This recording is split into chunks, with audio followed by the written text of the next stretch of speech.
Let's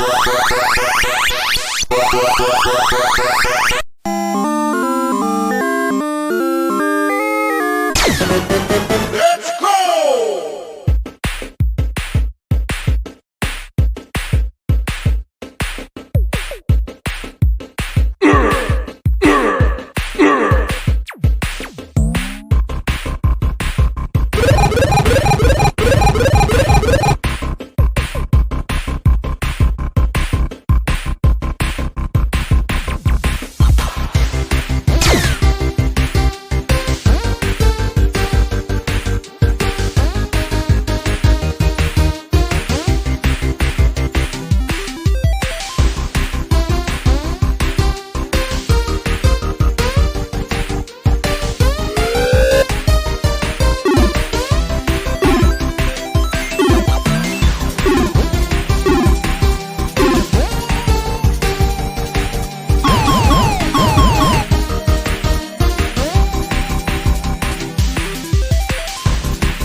Not over. Hey, everybody. We're back with another episode of Indie Comics Relay. I'm your host, Keith Gleason, creator of the Mighty Mascots. With me, always, Johnny C., creator of Surrounded by Death, and Sartana. What's up, buddy? It's Wednesday, so you know what that means. We're back at it again. Oh, hell yeah, dude. Yeah. On this rainy Wednesday night where... Yeah, I was just going to say, I'm a little worried about losing power. Same here, man. Same here. We actually had thunder that rumbled the house and a little bit of a flicker, so I'm worried that I might dip out, but if I do, I'll try to scramble to get my phone ready. Yeah. One of us will still be in here, I think, if one of us drops out, Yeah. Same There's here. enough Like, personality to go around. Yeah, there you go. It looks like, it was kind of like tornado type weather up in this area. That's what it looked like, but I haven't heard anything, Yeah, I've always noticed the severity of the storms is based upon the color of lightning. Oh, really? I've noticed the more orange it is, the shittier it is. That's interesting to know, huh? Interesting. Yeah, so, hey, before we bring our guest on, we got another great show tonight. Let's say hello to the chat. We got some people with us tonight. We got Heroinberg joining us. Yeah, Heroinberg's back in the house. Rolling with us as always. Rolling, just hot everywhere, brother. Ara's joining us. What's up, buddy? All hail Ara. Great to see you. My wife is always in here. Hey, Amy. And I think that's it so far. Although we got a bunch of people watching. Oh, we got Patrick Iverson Sierra. Hey, Patrick. How you doing? Thanks for joining us tonight. Man. Yeah, definitely rolling. It's so hot today. We busted out the AC today, which is crazy. Oh, yeah. And man. I don't know if you have allergies, but my allergies are on crazy overdrive right now. Yeah, the pollen's a little bit ridiculous. You could probably hear it in the stuffiness in my voice. Yeah, you know the wheeziness. Yeah. Wheezy. Look forward to seeing you this weekend, Johnny. Yeah, that's right, Johnny. We should talk about that before we bring the guest on. So there's a Comic-Con happening this weekend. Probably the first... I don't know how long, huh? Maybe like a year and a half for you guys. Yeah, what's up, Patrick? Thanks for joining us. Yeah, Pat. So this is the first show I've done since C2E2, which was right before the pandemic, right? Yeah. So this is actually over a year I haven't exhibited. So I'm going to shake off a little bit of the cobwebs. I'm going to rub a little bit of that rust out of my joints, and then we're gonna get this thing going again now at Troy City Comic-Con. Troy City. Now that's is that Fall River? Yeah. Fall River, Massachusetts. Troy City is another name for Fall River, Massachusetts. And I don't know if you could see this here, but there is. Let me make it big. Hang on, let me make it big. Go ahead. There's the poster for the show. Oh, cool. Is that on Facebook? That is on Facebook. So if you go to my Facebook profile or go to facebook.com, you're Johnny C., you'll be able to see all the details. This show is run by a good friend, Joe Souza. and a couple other cats. Joe had asked me to do it, but this weekend's kind of jam packed. I got not only Memorial Day, but I got my family. I got my brothers, my brother and my sister-in-law. This is crazy. They're married to each other. They both have the birthdays on the same day. Oh, that's wild! Isn't that crazy? Like, yeah. So it's kind of good because you lump all the celebration together. Yeah. But also, it's just like for it to be like Memorial Day weekend makes it even more crazier. Yeah, right. Well, the other thing too, that if people are not afraid of COVID, they should go to this show because it's free admission as well. Besides seeing you, there's a bunch of vendors set up, and plus it's like a flea market too, right? Yeah, so it's a flea market car show. You're going to be able to see indie creators from previous guests from the show. So Jack Holder, cool. Jay Moores. Yeah. Jay, our first guest, way back Jay was when our we first didn't know what the guest, hell we were doing. Yeah, absolutely. Brian Hall, he wasn't on the show before, but Brian Hall is a great author, great creator. He's going to be there. I'm actually going to be Jesse Lumberg.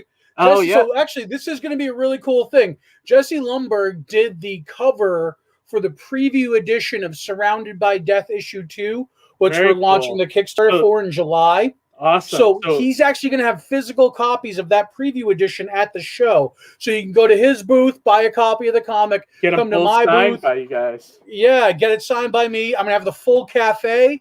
So if you want a cup of coffee, come on down. Awesome. Yeah, it's going to be great. All right, so before we bring in our guest, I'm looking forward to talking to this guy. Just a few more people to say hi to. Got Harry with us again tonight. Harry, thanks for joining us. And then Jabo, how's it going, buddy? Long time to see you, man. Good to see you. We got a packed house tonight. That's great. Packed house tonight. I love it. So the guy that our tonight's guest, Marvin Wynn, reached out to me months ago at this point to any relation to Ryan Wynn? What's that? No, I wish. No relation. No relation. Okay. As far as I know, we could ask him. But he reached out to me months ago. I think he's just sent me a preview of his comic, and then we made arrangements to be on the show because we're so booked out now. It's finally coming, but it seems like it's been in a good time because he's got his newest issue in preview. So we'll talk to him about that. So without further ado, let's bring in Marvin Wynn. Marvin, hey man, thanks for joining us tonight. Thanks for having me. Hello, man. What's up, my man? Yeah, it's nice to we chatted a few minutes backstage, and one thing that we always start the show off with creators is we love to get into their origins. Mm-hmm. So we love to get into your past. Like what was it? What comic was it that, or cartoon or movie that put you on this path to becoming like a writer, artist for comic books? Or actually a writer, I think you said you were. Yes. Like what inspired you to become a writer? Like, what was it? I would say that it all started with G.I. Joe. G.I. Joe, okay. Yeah. So watching the animated series G.I. Joe, and that G.I. Joe was kind of like the only comic book that ever had commercials. So you had the G.I. Joe Cobra mixing it up. And then at the end of the commercial goes, catch us in the next issue of G.I. Joe. So I would get in contact with my mom or my dad or my grandma and say, hey, are you guys going to be near the McCrory's or Woolworths? Can you get me G.I. Joe comic book? So I would get G.I. Joe's comic book, and I read that a lot. And then we end up going to the local grocery store with It's Giant Eagle.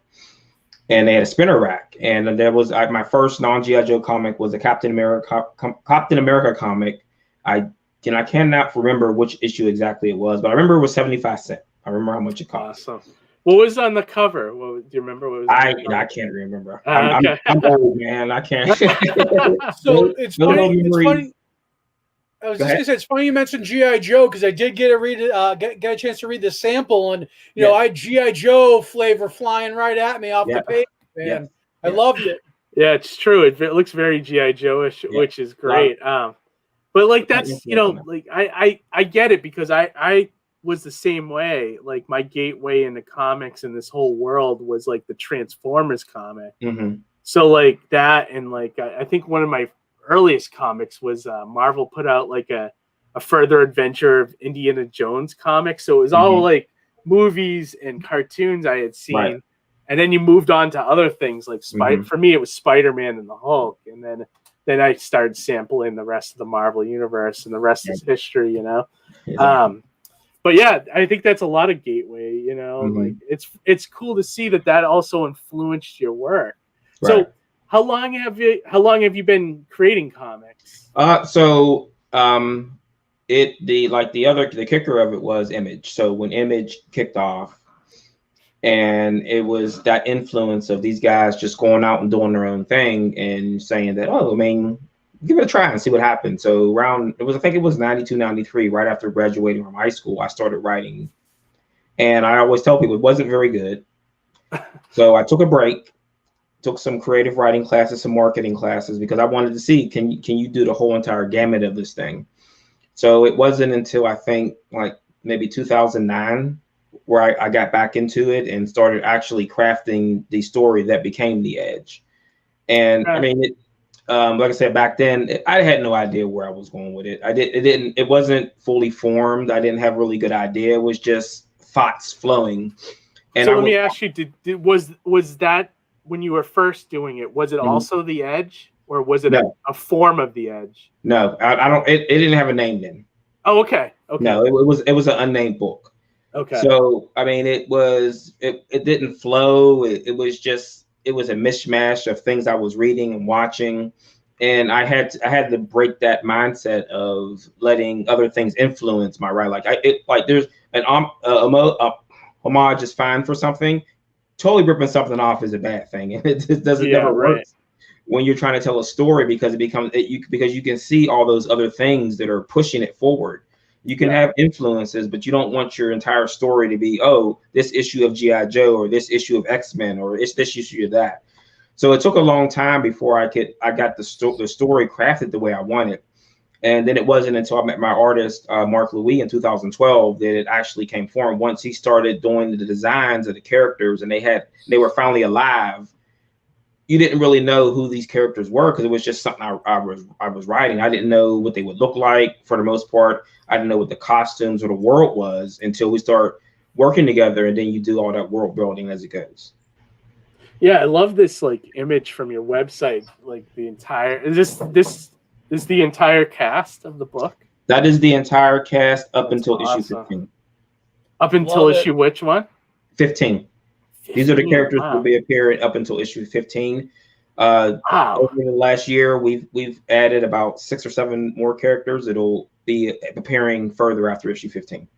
Wow, Johnny! I mean, this guy is like up to issue 15. How crazy is that? Like, that's as an indie creator, it's a lot of time. So, how long have you been producing it for? I don't know. Pardon me if you said it and I missed it, but since 2010-ish, I started building the world. Yeah. That makes sense. Wow. And you're on issue what now? Like since we've joined Second Sight, we've gone back to issue 1, and we have issue 2 in previews now. Previously, when we were self-publishing, we got to issue 10. Awesome. And so you were self-publishing. You got up to issue 10. Correct. And then Second Sight came in and wanted to publish this comic. That's cool. That's so how did that happen? Did they run into you at a convention and see the book? And well, I mean, this was pandemic time, so the work. Oh, okay. so I'll tell the story, and I think that this is going to be my legacy and my lasting thing of this book, and how it re-energized me as not only as a creator, but as a human being and a person. Okay. We were saying is that we were getting ready to release issue 10 at the New Dimension Comics here, and we were going to do a release party. I had about 300 people come in. We had press coming, we had podcasts coming, and I was contacted by the general manager of the store saying that we can't do it because we can't have people in the store. We might close the store. And at that same time, all the other the stores were closing down. And I'm sitting there with a issue 10, and I felt like that I had I reached my saturation point with online sales. So we were doing pretty well up through issue 1 through 9. But I felt like we could do better. I thought we had a gem of a book that people around the world didn't know about, or people in the United States didn't know, except for a few stores, because we were able to reach a few stores to get the book into their stores. But we reached that wall with, is the book in diamond? We'd really like to order it, but we're not sure. Can we get 1 or 2 copies to test out, and then we'll contact you if we want more. So it was kind of hit or miss with getting the book into people's hands. Gotcha. And knowing that, I mean, we're up to 10 issues. There's got to be something good coming there that we're able to get all this done and people are liking it. So I'm sitting there and I've got this issue 10 and I'm like, we're stuck. I don't know if I can't get this store. I can't get into the store. Stores are closing. People are going to start losing their jobs. They're not going to have any money to buy the book. So I'm just sitting there and I'm twiddling my thumbs, and I walk outside and I'm just walking around the neighborhood and I think I'm just going to quit. We're going to stop at issue 9. That's the end of it. It's done. Okay. So I end up running into online Spike Gerald, the submissions editor for Second Sight, and I saw Second Sight was coming along, and he said, well, we talked on the phone. He said, this is what we're going to do. We're going to do diamond. We're going to do some direct stuff. I said, all right, let's give it a try, because I had submitted to other publishers, and a lot of them were like, oh, we like it, but we're really not in the superhero stuff. Oh yeah, we had food at the party. That was what brought those 300 people in. That's all. That's one of the things that I always say, and it's sorry to jump back and forth, but no, it's okay. Whenever I'm going to have a party of some kind, you have to have food. Food will free food will bring people in off the street. Yes, they smell, so true. I smell food. Free food always brings people in. Free food and drink will bring everyone to the party. Yeah. So when you had that song back in the 90s, milkshake, nope. It's not the milkshake. It's food and drink. Forget the milkshakes. So we had issue 10, and I'm thinking it's a done deal. So I talked to Spike, and he's like, "Go ahead and submit." So I submitted the book. Within a week, I had a contract. I talked to Mark, because we make decisions back and forth on everything we do, because we're partners, and he has a say in what we do, and I have a say, and we 50-50 on decisions on this. And I don't make a move unless he agrees. If he says that it doesn't sound right, then we don't do it. Yeah. So got the contract done. We were supposed to launch in November, and then they got into previews, so we held off until getting into January's previews. So we got into January's previews with this brand new issue 1 that no one's seen, and we got delayed twice on releasing March. So people were like, "Where's the book, man? Where's the book? You were talking about this book. We don't see it. What's going on?" So, and then we went to the next week. Oh, here we go again. So our official release date was March 24th. I believe Diamond sold out within 30 days of release. Wow. Oh wow. That's awesome. So I am now the largest distributor of the first print of issue 1, because I cleaned out the publisher for conventions. That's awesome. Oh, nice. That's awesome, Berg said Spike Gerald is the creator of Lady Freedom, another title on Second Sight. Yes. I don't know if you're familiar with that one. Yeah. And then I was telling you backstage, Marvin, that I'm lettering a book that's going to be, I think, picked up by Second Sight, called Kaijus and Cowboys. Yes. I don't know when that's coming. I know they're kickstarting the book right now. And to be honest with you, I haven't done much other than create the logo, and then I think I had 1 word balloon out of the 8 pages. It was all like action. So I mean, it was the easiest lettering job I ever had, I think. Right. So Second Sight is running the gauntlet right now with attacking every genre. So you got horror books, you got sci-fi books, you got superhero books. They're starting an all ages line. They've got fantasy stuff. They've got horror sci-fi with Duplicant. I don't know if you guys have heard Duplicant. No. It's a book about people who get ready-made organs. Someone else, but they can't afford it, so they go into servitude to pay off their organs that they're replacement. Oh, weird. Okay, cool. Kind of like Repo Man, that movie. Yeah. But it's a virus. So it's a virus that attacks the body. in this time period that right. Couldn't be more relevant. The book was written like 4 years ago. So oh wow. Yeah. It was like a precursor. Yes, exactly. Like omnipotent. So for those that are that are familiar with Second Sight but may not be familiar with your book, what's the elevator pitch for the Edge? So the Edge is in the book is the drug that gives powers, but as you use the powers, you lose control of those powers, and then you can either husk, which means your body turns completely dark, or it kills you. Okay. So it's a finite thing where you're running high with these abilities, and then all of a sudden they turn off at any opportune time, and then you're like, okay, now the person just drops, they're done.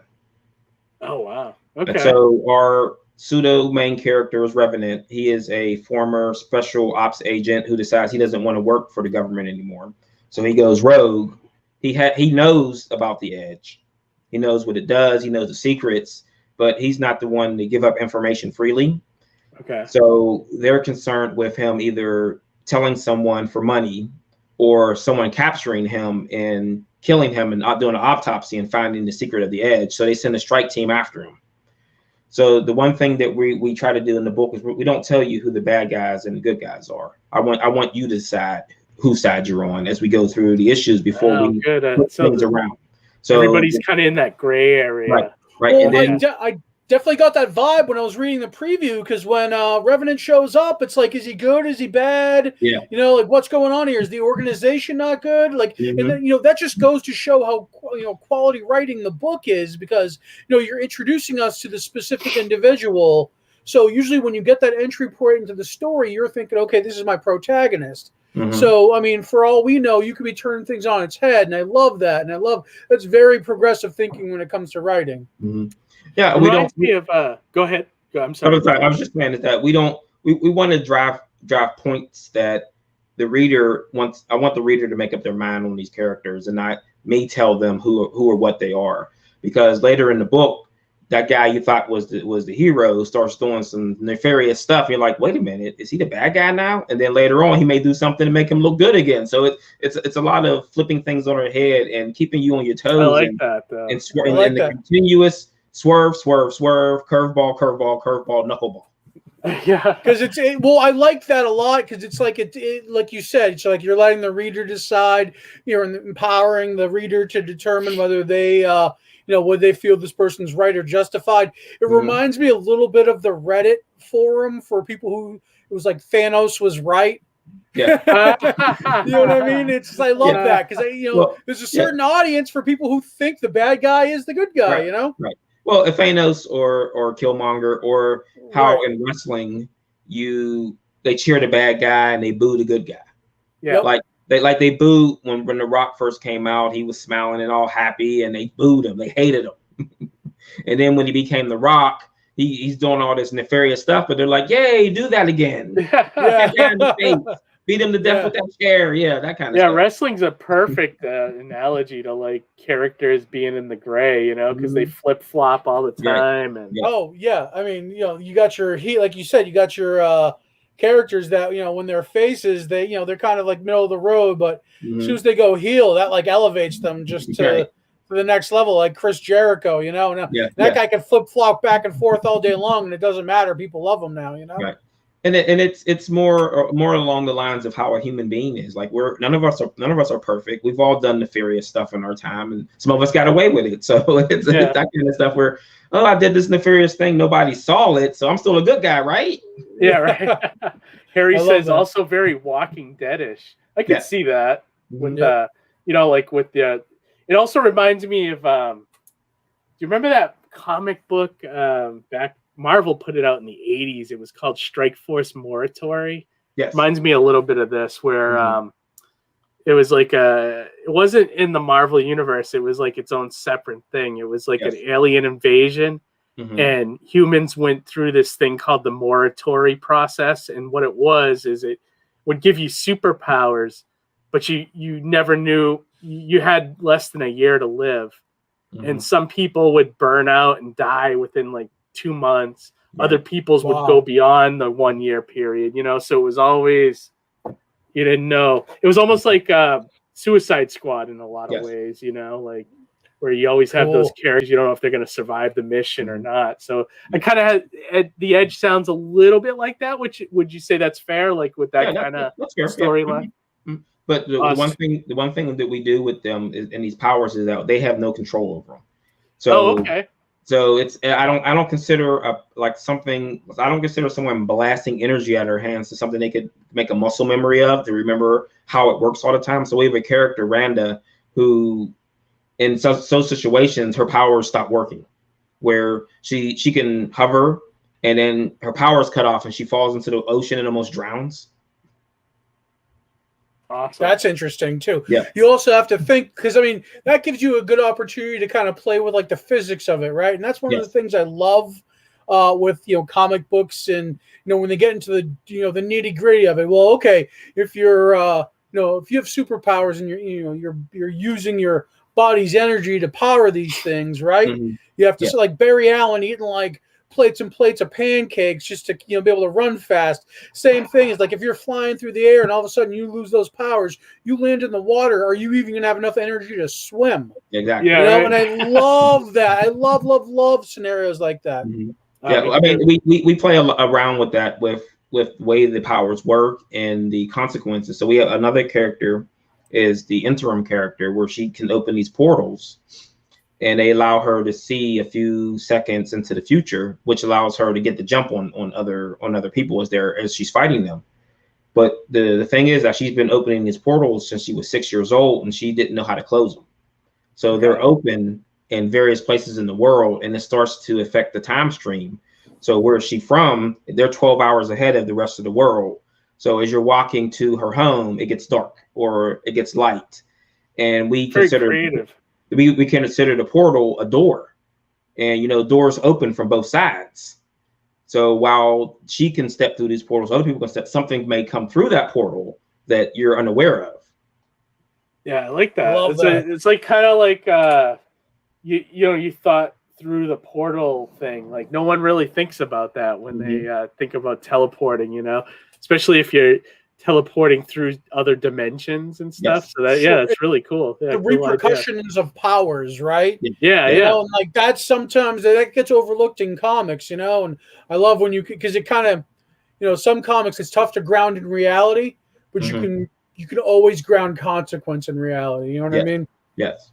I mean, it's that human consequence, because we know if we get drunk and drive, there could be consequences to that, not just hurting someone else, but you get a ticket, you go to jail. Right. So you have to know how to use your abilities as a human, and now you're extending those to being able to level a building or to open a portal and step through it and possibly be in outer space if you don't know what you're doing. Right, of course. Now, Marvin, is The Edge your only piece of work, or is this kind of like your magnum opus? I mean, this has been my child since 2009. But I mean, I've been working on things on the side. We have a character that will appear later in The Edge called Sigma, and he's my Superman archetype, and he has PTSD. So he's been fighting. Tell me more. He's been fighting villains for 20 years, and he can no longer do it. Okay. So when he hears a siren, or if there's something that's going on and he needs to fight, he shuts down completely and goes into his basement and just sits there.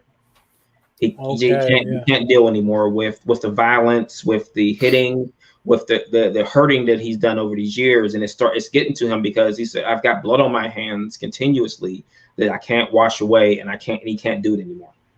Right. I like that. Like you're finding like different angles for like characters that like have been like for a Superman type. That's kind of a cool thing. Because you don't. Yeah, no, I like that.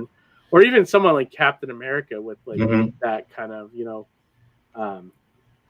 handicap. You know what I mean? Yeah. I'm impressed with how many issues you did as an indie creator. How did you find your artist? Is it somebody that you always knew, or is it? Do you remember digital webbing? Digital webbing. Was that like a lettering? It was an old like meetup forum. Like this is something that went back to like I heard of it. Yeah, America. I mean, it's still there, but I think they moved most of the stuff onto Facebook. So it's been there since the America Online days when we signed on America Online. Oh, geez. Okay. Yeah. So it was that and Pencil Jack, and I remember Pencil Jack. I got a couple artists from there back in the day. So it was either Pencil Jack or Digital Webbing where I found Mark at. Okay. Yeah, but I remember Pencil Jack, and I don't. Is that forum still active? Pencil Jack is gone. Digital Webbing it's still active. Oh, okay. Because I think I found Ian, my new artist, on like Facebook, like on a Facebook group or something. And that's where Mark Brooks and Ken Lashley also they came from Digital Webbing. Oh wow, really? Yeah. Mark Brooks is incredible too. Yeah. Those covers he creates. And he's like the new Alex Ross with those covers. What's that? There's a bunch of artists at Ryan Stegman. It came from oh wow, Ryan. Yeah. There's a whole list of them. Like I was actually talking to a guy the other day, and he had found my book, and he said that, man, I can't believe the talent and the drive of people who came from Digital Webbing that made it and are still doing comics to this day. Yeah, I know, because it's like you see like with the mainstream, everything's like kind of going down the tubes, and it's like the indie scene seems to be thriving better than ever, though. So it's like, it's kind of a good thing. It's the passion, and I mean, I think so too. I think that people find more passion in doing something that belongs to them, and not doing Spider-Man 150 over and over again, where it's like I think it's getting really hard for them to create content. Yeah, no, I agree with you, and like why they're redoing the thing they did for. Yeah, they used to have that desire to want to do like a Spider-Man story, or or even like work on a Marvel book, but it's like that desire, over the years is like just drained out of me. Like it's like I can't imagine doing anything but my own stuff now.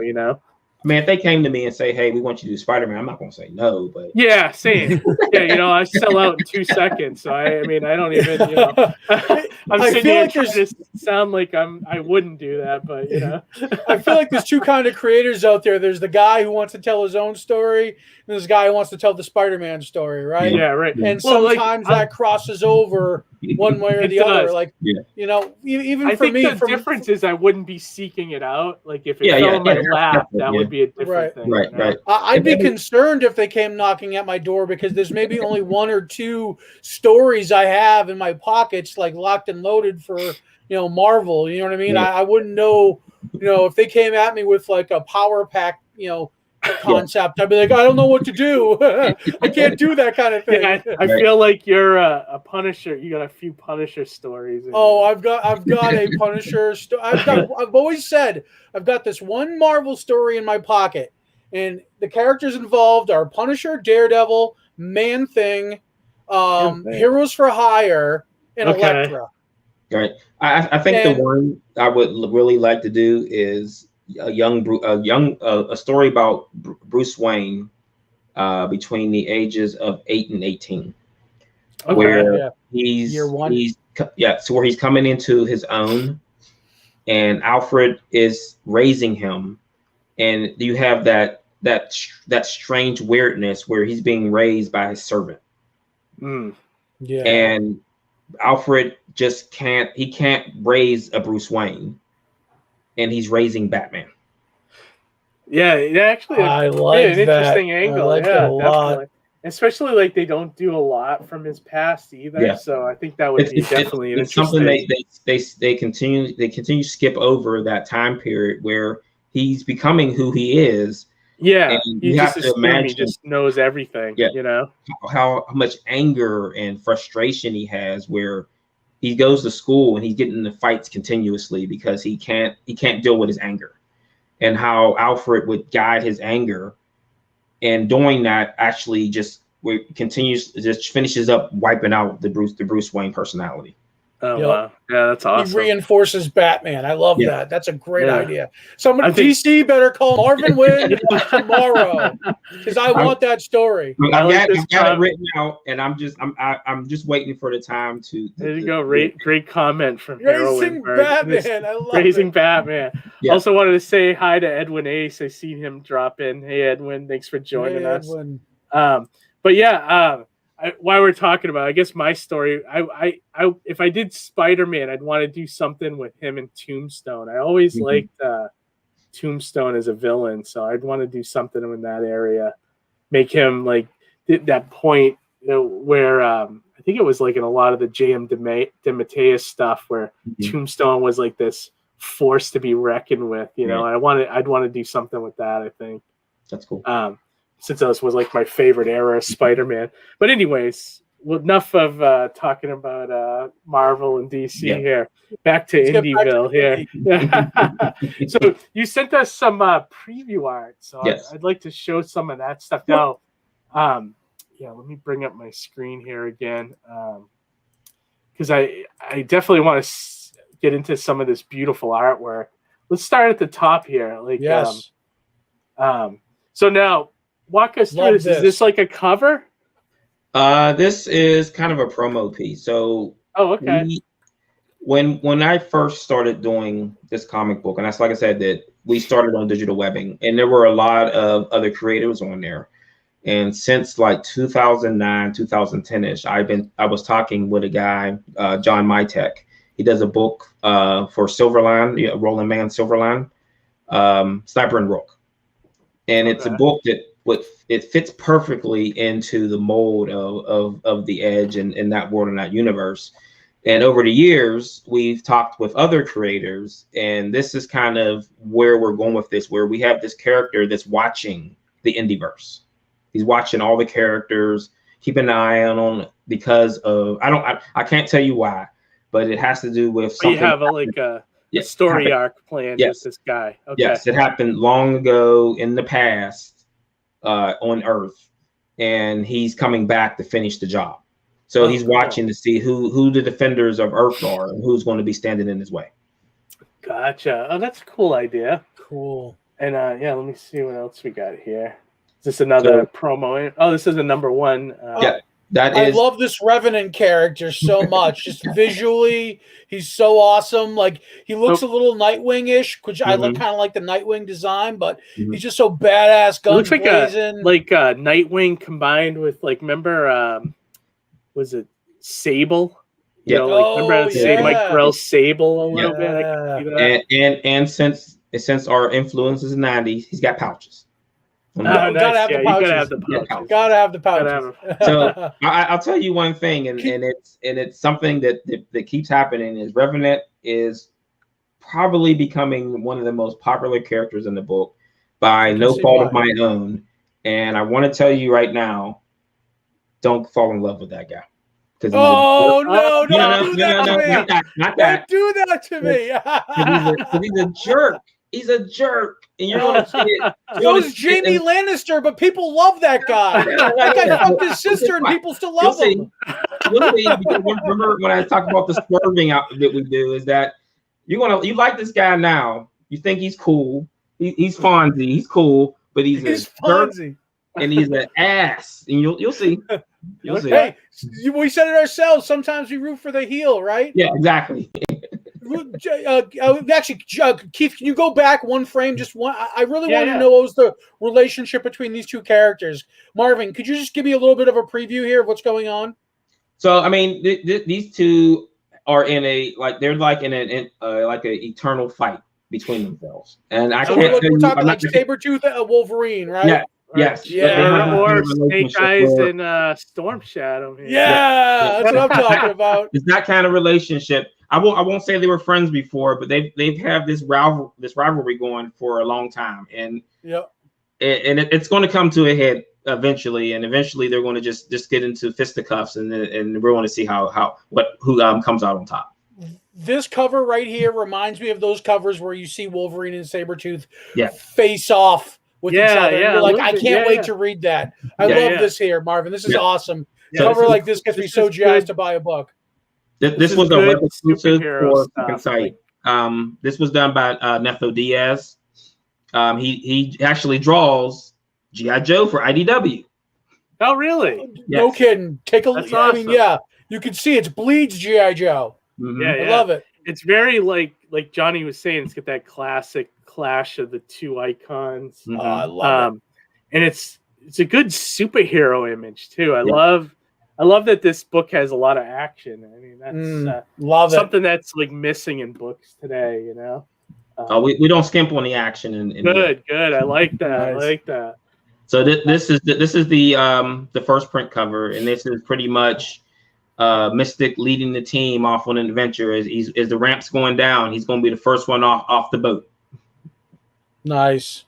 All right, we got ID Crisis with us. Hey, man, thanks for joining us. That's awesome. Yeah, I love that cover too. Now, what is this? Is this like this is that character, right? Blaine. That's Blaine. So this was going to be in our original last year at Three Rivers Con. We were going to do a source book that was going to be for free at the con, and since that got erased, we're going to push it back, and I'm redoing the whole thing. I mean, I like the way it was, but that's 2020. So we're going to do something brand new for next year. Oh, good, Nice. good. So yeah, it'd be a waste to lose A fresh this coat. image, you know? Yeah. This guy reminds me a little bit of that 90s Superboy, you know, the one that came from like the Death of Superman storyline. Yeah. And He's got then that similar kind of color palette to his right, costume. and he's got the Grifter. So that the Yeah. Grifter was I can see that. Yes. Grifter was my favorite characters from Wildcats. Bolt. This guy looks cool. Yeah, so that's Bolt. He's the youngest. We put him through the ringer, starting with issue 2. So I'm not doing origins until it's part of the story. So Gotcha. the way I do it is that the origin has to lead into something that's happening in that issue. Gotcha. So we give Bolt's origin at the start of issue 2. I know you get so many here. Tell me which ones I should highlight. So let's scroll down a little bit. Okay. This one looks like a nice one. Is this like a big? Yeah, that was the triple splash cover. Yes. What's that? It was a 3-part cover that is. Oh wow! Awesome. Yeah, we are currently Beautiful. that book sold out. So it's only available. It's available at 4 stores in the whole country. So this was 3 separate covers broken up. Oh, wow. Yes. That's very cool. Right, and that's the entire team, including Tartable and Tandra, who's his assistant, going up against Revenant and his clone. So Revenant his power is he can clone himself from a single drop of blood.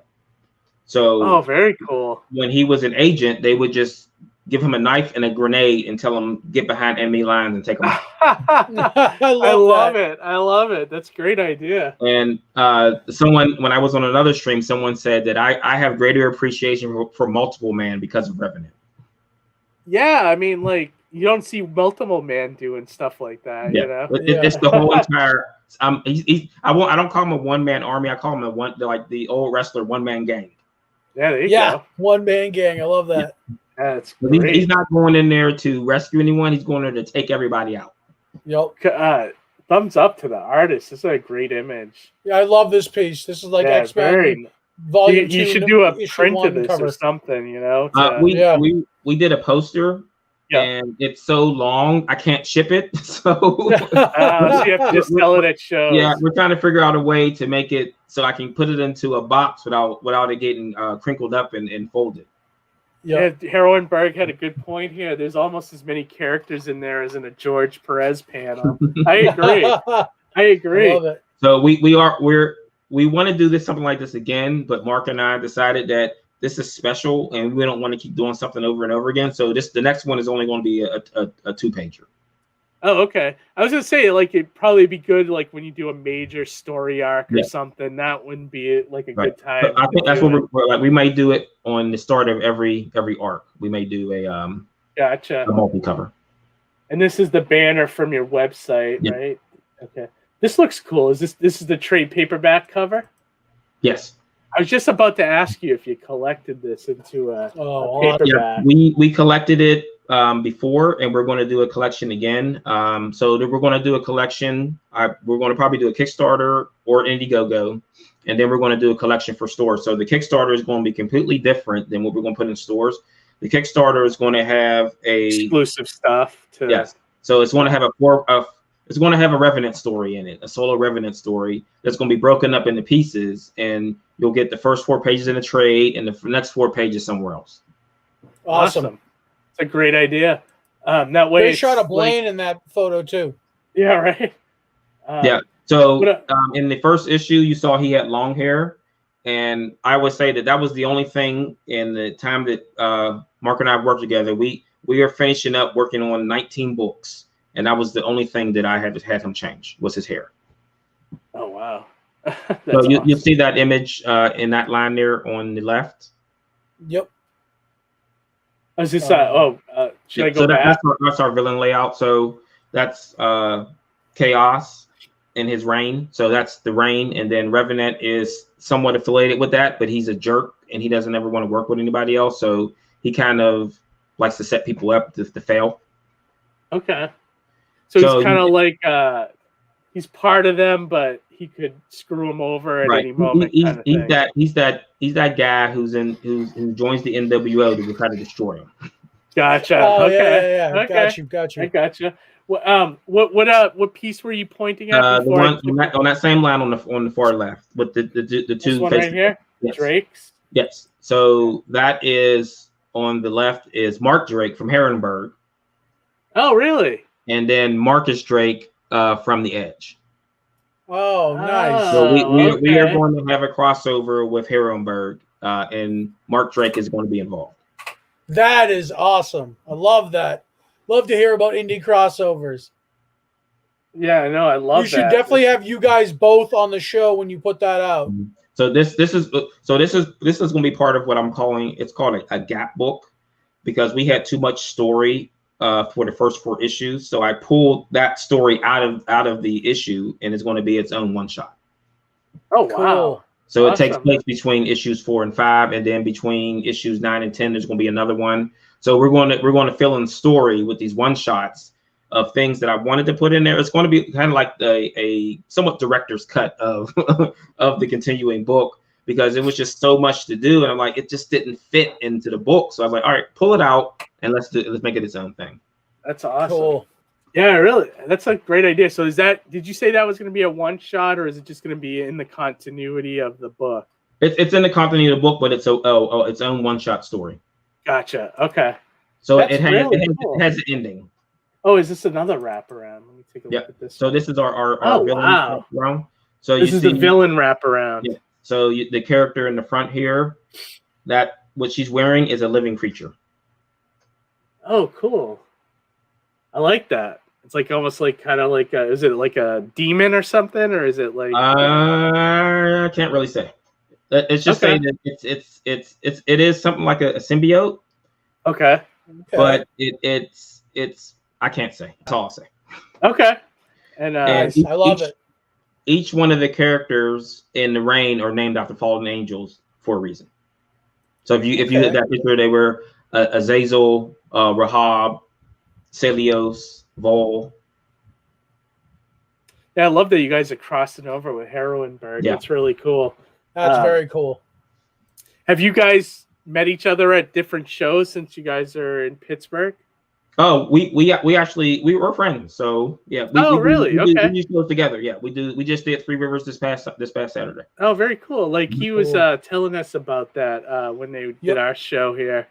Yeah, he highly recommended that as a show to do to bring the cafe from Surrounded by Death, too. Yeah, I got to do the next one next year because it sounds like a lot of fun. Yeah, definitely. I'm considering it as well to see if so maybe we can all hang out. That'd be awesome. Three Rivers is our favorite con because it's no celebrities. It's all about the creators and their creations. Yeah, that's awesome. I love to hear that. I loved hearing no celebrities. That got me right there. And then the best part about it, it's run by a comic shop. So.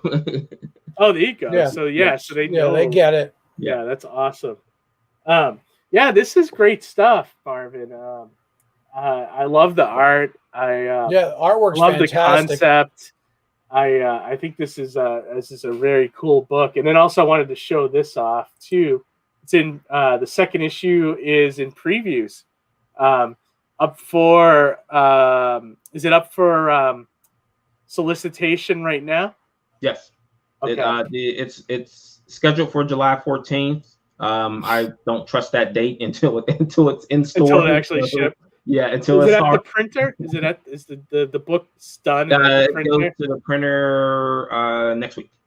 Okay, so Awesome. yeah, it's probably a safe bet then. Yeah. Hopefully, I know like at my day job, I'm seeing a lot of delays with like truck shipments and things like that. So yeah, a lot of stores are getting their books late. So that's yeah. If it's not in stores on July 14th, I'll be just as mad as everyone else. So I'll probably when I went to the store, everybody probably heard me curse out loud in the whole country, and the book wasn't there. But I'm gonna check. There's a couple stores up here in Massachusetts that may have your book. I'll have to check out because there's a couple stores around here that get a lot of like.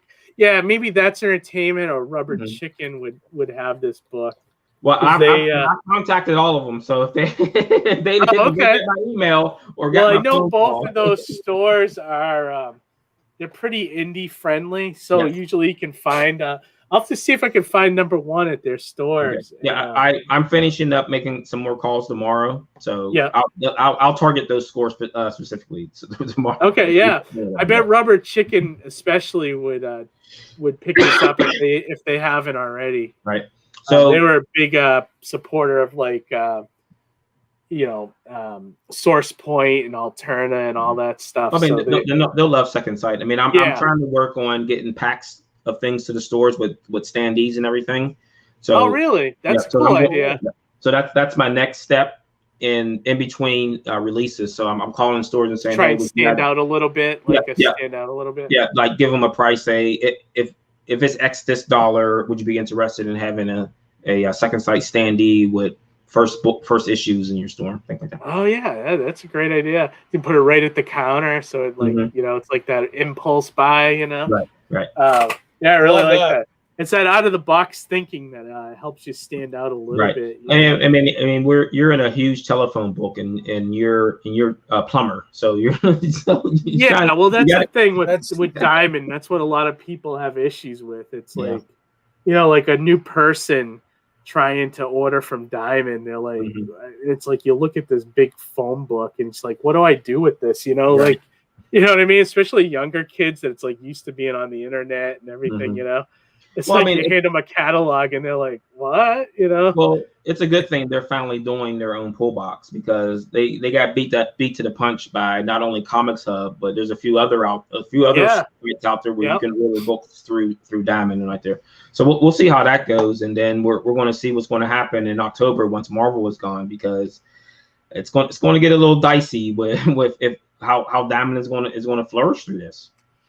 Yeah, I mean, I think one thing that may be a side bonus of that happening is that indie they might go full on into the indie stuff. Yeah, and you'll see like they'll get rid of all that stupid stuff that they have in place where it's like you got to sell a certain amount of copies, and you know what I mean. I think that they'd open the doors up to a lot more indie publishers. I think that's could be what happens with them. Either that or they just fold. You know what I mean?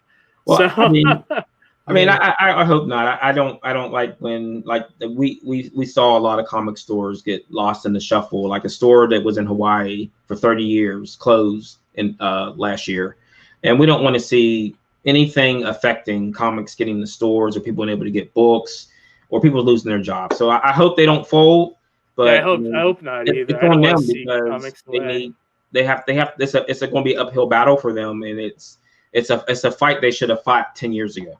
Yeah, no, I agree. Well, that's the comic industry. They don't do anything until they have to do something, So it's Harrow and Bird put some good stores here. I agree with all of these. I've been to all of these stores. They all have amazing indie sections, actually.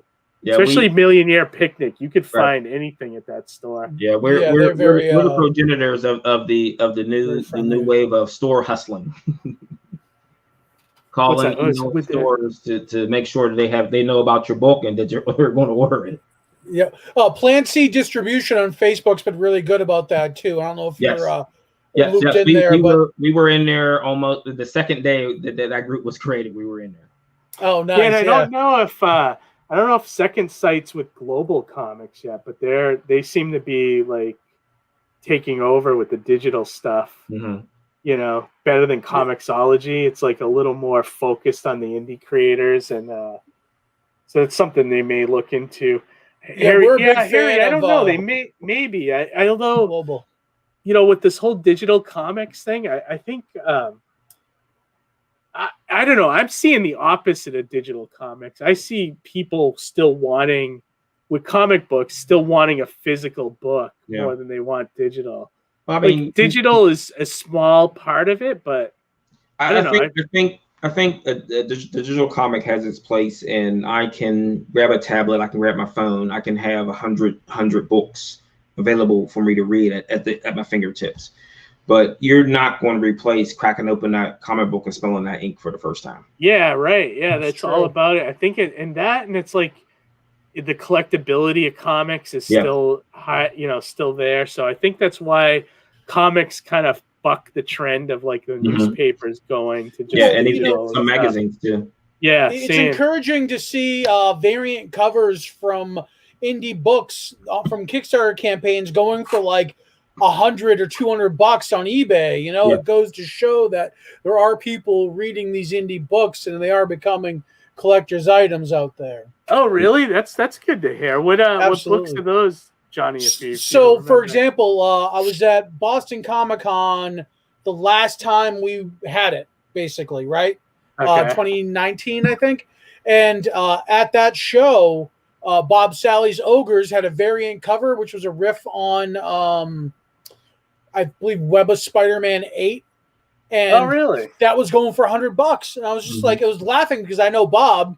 And I'm like, I snapped a shot and sent it to him like, hey, man, you're hitting the big leagues here. Yeah, but the funny part about it is that I don't get any kickbacks from them. No. Where's my maybe that'll happen with my variant covers from the campaign. I have a handful of variant covers that I only printed for the Indiegogo, so they're not going to be available anywhere else. So maybe Richard Davis's Cult of Dracula, his variants kick high on eBay too. Do they? Yeah. Yeah, people still like collect that stuff. They still like first printings. They still like first appearance of characters. That's a huge thing.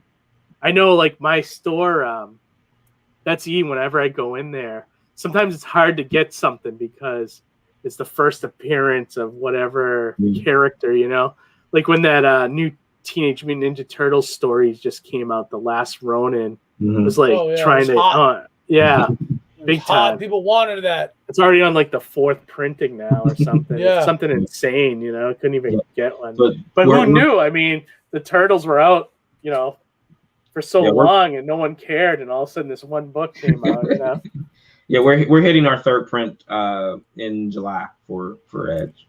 For the first one? For the first issue? Yes. Awesome. That's awesome. That's really cool. Awesome, man. Yeah, we just hit. I just hit 2nd printing for my first one as well, which is awesome. Nice. Yeah, so it's like Congrats cool feeling. Both you guys. Thanks, man. Thanks. So we're reaching about the hour point here. Do you have anything else you wanted to talk about, Marvin? Anything coming up? Any appearances? So we're doing Steel City in June next month. Okay. We are. Is that Pittsburgh? Yes, in Pittsburgh. We are doing Big Apple Con in New York in July. We'll be at Terrific Con at the end of July also. Oh, no kidding! I'm still debating whether to do Terrific Con. Yeah. If I do it, I'll come find you. Right. So it'll be me and Herrenberg and a few others. So remember, we're going to try to run the gauntlet this year. Now that we can. I mean, I just want to get out there and breathe some air and meet people. So, yeah, no, I mean, you got a book. You gotta get out there and put it in people's faces. Our last con was Big Apple in December of 2019. So I mean, that was a killer for us for a whole calendar year to not have a con. Was bad. I know. Me and Johnny live at cons, and now it's like tough. This year it's like there's still like I'm booked sort of for 2, but I don't even know if I'm still waiting for like confirmation that they're gonna happen, you know. So but we'll see. Mark and I are hitting the gauntlet. Starting after issue 4, we're going to go monthly up to issue 10, then we're going to go bi-monthly again. Okay. There may be a time where we may have 2 books out a month. So we'll have the regular edition and the one shot. We're planning the source book to launch at Three Rivers next year. We're redoing the whole thing. We're going to try something different with the way we're going to do the character introductions and things like that, and the other data that we're going to put in the book. So we're planning at least one source book probably every 5 or 6 issues. So once much more new characters come in, we won't have a source book out, and we're planning on that being either packed with the book after the fact or just find a way to give it away for free. Oh, okay. That's a nice gesture. That's not bad at all. One thing I wanted to ask you about The Edge, do you have an ending with it, or do you just see it going on and on and on? We originally were planning a finite up to issue 25. Okay. But, I mean, I've written up to issue 25, and I'm having too much fun with it, so...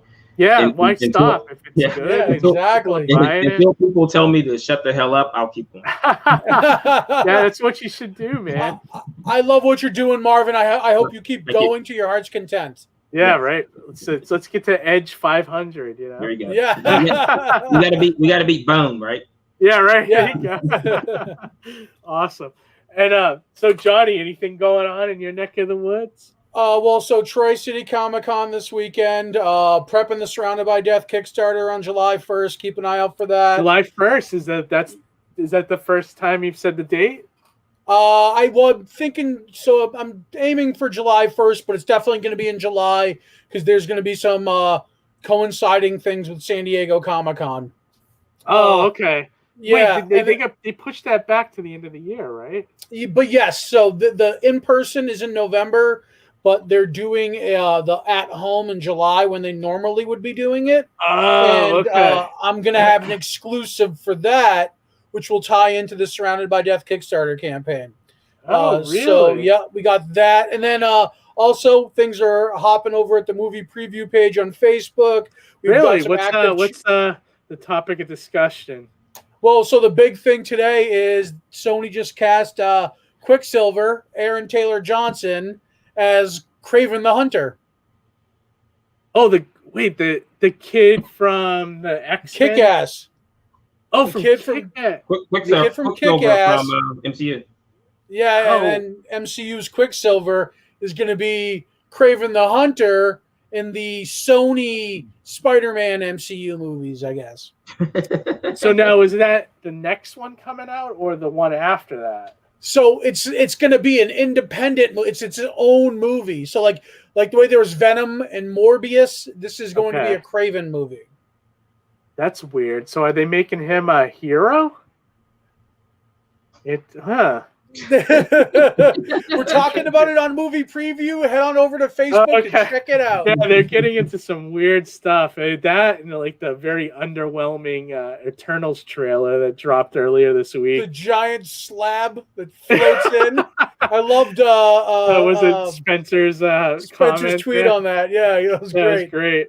Like, oh boy, here comes a giant marble countertop. And last but not least, I just really wanted to thank Marvin for coming on the show, for taking the time, for sharing your creative project and your love with us. Like, inspiring. I fucking love this book, man. I can't wait to read more of it. Yeah, inspiring creators, like with the amount of output that you have is awesome, you know? Love it.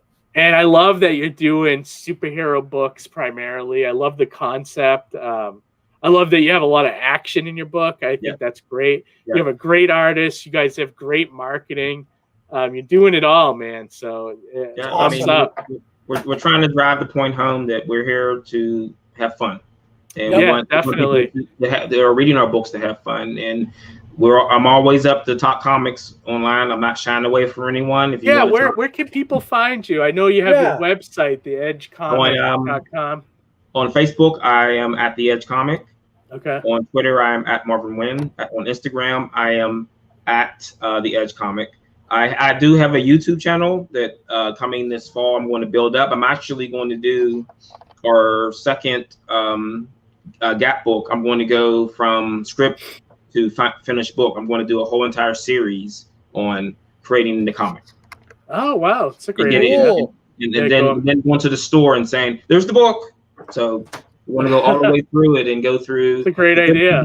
The good and the bad, the blood, sweat, and tears that goes into the script. Because a lot of people don't know. They don't know. No, they don't. Like it's funny you mentioned that. Sometimes when I'm writing a book, people think you just throw a comic together. Yeah. Like I know someone had asked me a while ago to work on a comic with them, and like and I said to him the first thing I was like, okay, so let's get together and write a script, and he's like, script. You're like, exactly. You just thought you like magically threw the book together. It was like, it's like, dude, it's like making a movie, you know? Yeah, it's I get my wand out of the closet and go, ting, right, yeah. Definitely. Presto, here's the book, you know? Yeah. So I'm hoping that's something that people can show to someone and say, this is how it's done, and it's not this 2-minute process. This is a 6-month journey sometimes. Yeah, to go from beginning to end. And it gets easier the more you do it, but like it's still a process. Like it still takes time. I mean, sometimes like it takes me months before I even write a script because I sit around and think about it for like 3 months. Right. Yeah. Sometimes I'll write the whole script in my head before I even start typing. Yes. Same. Yeah. Same. And then I'll continue doing it, like, you know, like when you're in the shower, or a long drive, I just sit there and think about long drive, showers for sure. These moments of zen are so helpful for the creative mind. Definitely. You know what I mean? Yep. Yeah, exactly. Couple things I want to promote before we go. Since we're talking about Second Sight, check out the Kaijus and Cowboys Kickstarter that I'm a letterer on. That's Frankie B. Washington and Matthew Blair. I don't have the link, but if you go to Kickstarter and just search Kaijus and Cowboys, it's going to be published by Second Sight. I don't know when, but it's coming at some point. And also a couple days left for Don Chin's Beard Zerker, which I'm also a letterer on that book. Awesome. Check that out. They're literally at, I think, 94%. They have about 500 or 600 left to push them over the top. So we're almost there. I've got 2 covers I pre-ordered from that campaign. I can't wait. Awesome. And of course, I'm fulfilling Mighty Mascots. I just started this past weekend. We got the about poor 30... Ford Focus. Yeah, sagging behind. Oh man, my poor basement. You can't even move down here. There's so much stuff, dude. So crazy. So I'm slowly but surely getting those out. I told people I would definitely commit to 20 or 30 packages a week, and that's what I'm doing till we get it all complete. So, Johnny, when I see you next, I'll give you yours instead of mailing it. Can't wait. So. But all right, that's it. Anyone have anything? Any final comments? Anything they want to say before we end this episode? Just live long and prosper. Yes, always words to live by. Follow Marvin. Check out The Edge. Try to find a comic store that has it. Support indie artists. And I don't think there's anything better that we could end on with that, you know? You're right. So we'll be back next week again. I think is next week we have the double broadcast, Johnny, or is it the week after? I can't even remember. I forget. We'll have to look at the schedule. We have a back-to-back broadcast coming up. I don't know if it's next week or the week after, but I know we're back next week. So, yep. All right, everybody. Well, until then, have a great week. Have a great Memorial Day. If you're in Massachusetts, go see Johnny at Troy Comic Con. If you're anywhere else, try to find The Edge #1 at your local store. And we will talk to you later. All right. Good night, everyone.